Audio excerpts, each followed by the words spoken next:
الرحیم السلام علیکم ورحمۃ اللہ وبرکاتہ اللہم صلی علی محمد وعلی محمد رب اشرح لی صدری ویسر لی امری واحلل عقدۃ من لسانی یفقہوا قولی آمین۔ خواتین و حضرات، آپ دیکھ رہے ہیں کتب آن لائن اور میں ہوں بلال کتب کا نام ہے مرزا محمد علی اور انجینئر کے نام سے جانے جاتے ہیں۔ انجینئر صاحب السلام علیکم۔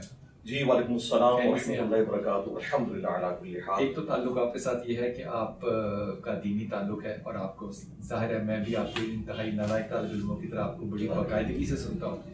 دوسرا جو ہے وہ یہ کہ یونیورسٹی سے آپ کو اس بات کا علم نہیں ہوگا کہ میں آپ کو یونیورسٹی کے لیول سے تب سے جانتا ہوں جب کہیں بھی کوئی لیکچر ہوتا تھا، چاہے وہ احمد رفیق اختر صاحب کا ہو، تو انجینئر صاحب جو ہے یہ بسیں بھر بھر کے یونیورسٹی سے لوگوں کو جو ہے وہ ان جگہوں پہ لے کر جاتے تھے کہ آؤ اور علم کو سیکھو۔ اس کے بعد جو لیگیسی چل رہی ہے ظاہر ہے وہ بکشوام میں چل رہی ہے۔ بالکل نبی الاسلام کی تعلیمات صحابہ نے سیکھی، پھر تابعین نے، پھر تبع تابعین نے، اور پھر آلموسٹ 30ویں صدی ہجری کے اندر آ کے وہ نالج جو نسل در نسل ٹرانسفر ہو رہا تھا زبان کی کریمنگ کے ذریعے، اس کو بکش فارم میں لایا گیا، اور یہ تب سے ہی بکش ہے۔ جی بکش ہے۔ پہلے وہ بک سینوں کے اندر تھی قرآن و سنت کی فارم میں، پھر ریٹن آئی۔ اس کی وجہ یہ ہے کہ اس زمانے میں کاغذ اتنا عام نہیں تھا، اگر قرآن کسی کے گھر میں رکھا جائے تو کئی کمرے رکھنے پڑتے۔ لوگ سمجھتے ہیں کہ شاید اس زمانے میں اس کو عیب سمجھا جاتا تھا، نہیں، انوینشن یہ مسلمانوں کے پاس نہیں تھی۔ یہ بنو عباس کے دور کے اندر جب خلیفہ ہارون رشید نے وہ وزڈم کا ایک بیت الحکمہ بنایا، اس کے بعد بکس اور پھر یہ ساری کی ساری کاپیز تیار ہونا شروع ہوئی، اور پھر اسی عباسی دور کے اندر آپ کو بخاری، مسلم اور باقی احادیث کی کتابیں اس طریقے سے پروپیگیٹ ہوئی۔ لیکن یہ چار مسلح 1517 میں سلطنت عثمانیہ نے ڈالے اور 1917 میں 400 سال بعد یہ بدعت ختم ہوئی۔ بدعت میں اس لیے کہہ رہا ہوں کہ ان سے پہلے کے جو 600-700 سال کے مسلمان تھے انہوں نے تو یہ کام نہیں کیا، ٹھیک ہے۔ اچھا، پھر یہ چار مسلح تھے اور پیرلل میں یہ چاروں اپنی الگ الگ نماز پڑھتے تھے۔ اچھا، اور آپ کو حیرانگی ہوگی، انہوں نے فقہ کی کتابوں میں لکھا ہوا ہے کہ حنفی کی نماز شافی کے پیچھے نہیں ہوتی، کیونکہ شافی کہتا ہے خون نکلنے سے وضو نہیں ٹوٹتا، ہمارے نزدیک ٹوٹ جاتا ہے، ہو سکتا ہے امام کا خون نکلا ہو۔ دیکھو یہ ان چکروں میں پڑے ہیں۔ اچھا، یہ اٹھائے کیسے گئے؟ یہ اللہ تعالیٰ کی طرف سے ظاہر ہے ہر عروج کو زوال ہے۔ آلموسٹ 600 سال کے بعد جو سلطنت عثمانی ہے، ویسے تو ان کا جو گولڈن پیریڈ ہے 400 سال ہے۔ ایک سنت رسول جو 18,250 دفعہ ہوئی ہو، اگر مسلمان آج اس پہ بھی ایک نہیں ہو سکتے تو پھر مجھے کو کہتے یہ سنت اختیار کرو، تو میرے دل میں پھر جلن تو ہوگی نا۔ جی ہم خود اس تکلیف سے گزر رہے ہیں، لیکن میں اس میں ایک آپ کو پازیٹیو پہلو بتاؤں۔ As far as basic structure of نماز از کنسرنڈ وہ سیم ہے۔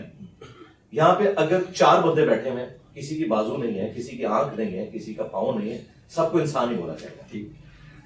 بکش نماز تو وہی ہے جو حرم مکہ میں، حرم مدینہ میں پڑھی جا رہی ہے، جو بخاری اور مسلم میں لکھی ہے۔ لیکن ہمارے سب کانٹیننٹ میں چونکہ ایک خاص فقہ نے حکومتی لیول کے اوپر غلبہ حاصل کر لیا، پہلے بنو عباس کے ذریعے 3 بر اعظموں میں، اور بعد میں پھر سلطنت مغلیہ کے ذریعے ظاہر اورنگزیب عالمگیر نے فتاوی عالمگیری لکھوایا احناف کا اور یہ حنفیوں کا سلسلہ۔ یہ سارے کے سارے معاملات کس نے؟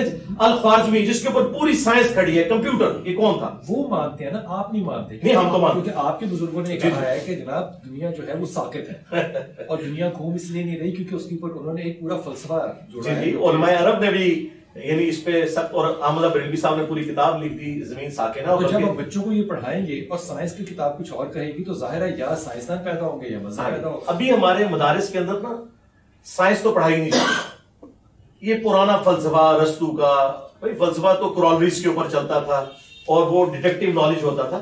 سائنس جو ہے نا یہ فلسفے کی وہ اولاد ہے جس نے ہر چیز کو پچھاڑ کے رکھ دیا ہے، knowledge obtained through observations and experiments۔ دیکھیں اگر یہاں یہ لوگ پیدا ہوئے تو ڈاکٹر اقبال بھی تو پیدا ہوئے ہیں نا سب کانٹیننٹ میں، مولانا مودودی بھی تو پیدا ہوئے ہیں، ڈاکٹر اسرار بھی پیدا ہوئے ہیں، ڈاکٹر ذاکر نائک بھی، احمد دیدار صاحب بھی، تو ایسا نہیں ہے۔ لیکن یہ آپ کی بات درست ہے کہ مدارس کی آؤٹ پٹ ایسے لوگ نہیں ہیں، کیونکہ وہ ایک جس طرح ہمارے یہ پنجاب میں شاہ دولہ کے چوہے ہیں نا، اس کے اندر وہ آپ کو کنفائنڈ کر دیں۔ ایک ایسا مشورہ جو کہ آپ کے خیال میں امت کو ملنا چاہیے، امہ مسلمین کو ملنا چاہیے، علماء کو ملنا چاہیے کہ ہم راہ راست پر آ جائیں، کیا ہوگا؟ یہ نبی کے جیسا ہے ہی کوئی نہیں، بابد شاہی کوئی، اپنے اپنے بزرگوں سے دستبردار ہو جائیں، اور نبی علیہ السلام، یہ مشورہ ہے جی یہ مشورہ ہے۔ اچھا، اس کا اینڈ ریزلٹ کیا ہے؟ مرنے سے پہلے اے مسلمان کر لے اس پہ غور، کتابوں کا خدا اور ہے بابوں کا خدا اور، یہ ہے اس کا وے۔ اس میں کلاسیکل بابیں شامل نہیں کرتے؟ نہیں ظاہر ہے جی، ہم تو تنزیہ کہہ رہے ہیں نا جناب، ہم ان بابوں کے ماننے والے جو کتابوں کے ماننے والے۔ جی جی، امام بخاری، امام مسلم، یہ ہمارے بابے ہیں، ٹھیک ہے. اسی طریقے سے صحابہ کرام ہمارے بابے ہیں, خلفائے راشدین, اہل البیت, جو ان سے ٹکرائے وہ تو شاہی کوئی نہیں. انہوں نے ہمیں پڑھایا تھا نا کہ بڑے سے بڑا غوث قطب ابدال ہو, ایک صحابی کے گھوڑے کے قدموں کی خاک نہیں ہے, کہتے تھے نا. تو یہ تو اس سے بہت سافٹ جملہ ہے کہ نبی کے جیسا ہے کوئی نہیں, بابے تھے شاہی کوئی نہیں. یہ تو کہتے تھے صحابی کے گھوڑے کے جیسا ہے کوئی نہیں, بلکہ اس کے قدموں کی خاک جیسا ہے کوئی نہیں, بابے تھے شاہی کوئی نہیں. اور مجھے کہتے ہیں بابوں کی توہین کر رہے ہیں. توہین تو تم نے پچھلے 1200-1300 سال سے ہمیں سکھائی بھی تھی, آج اسی سے مکر گئے.